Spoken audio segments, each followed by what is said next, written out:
ভাই এটা হচ্ছে মাজরা, এগুলো হচ্ছে মাজরা। যদি আপনারা কেউ আসতে চান এরকম পরিবেশে আসতে হবে। দেখছেন এখানে কোনো মানুষজন কিছু নেই, সবগুলো এরকম এরকম একটা মাজরার মধ্যে হেসবা বলে, হেসবার ভিতরে একজন বা দুজন মানুষ থাকে। দেখছেন এখানে কোনো দোকান নেই, মার্কেট নেই, কেউ নেই। সারাদিন সারা রাত একা থাকতে হবে, কথা বলার একটা সঙ্গীও পাবেন না। আপনাদের জন্য এই ভিডিওটা করা, ঠিক আছে? দয়া করে ফলো করবেন, সাবস্ক্রাইব করবেন, শেয়ার করবেন, যাতে অন্যকে দেখে তার উপকার হয়। আপনাদেরকে আমি এখন ভিতরের দৃশ্য দেখাবো কীরকম, বুঝছেন? এখানে গাছপালা সবগুলা হয়।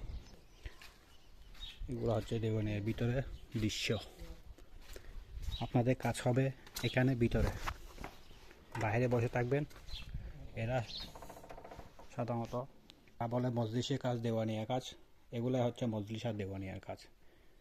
কুয়েতে এরা বেশি খায়, সারা রাত সারাদিন 20 ঘন্টা থেকে 22 ঘন্টা এখানে ডিউটি করতে হয়। আপনি খাবারের জন্য, শোয়ার জন্য মাত্র 2 ঘন্টা 4 ঘন্টা টাইম পাবেন, এর থেকে বেশি পাবেন না, ঠিক আছে? আর এখানে এরা বসে চা খাওয়া খায়, আপনি শুধু দিবেন, আপনিও বসে থাকবেন সারা রাত।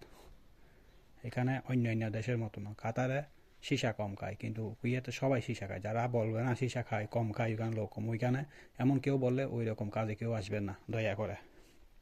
যদি আসেন তাহলে 20 থেকে 22 ঘন্টা চাকরি ডিউটি করার এরকম মানসিকতা নিয়ে আসবেন।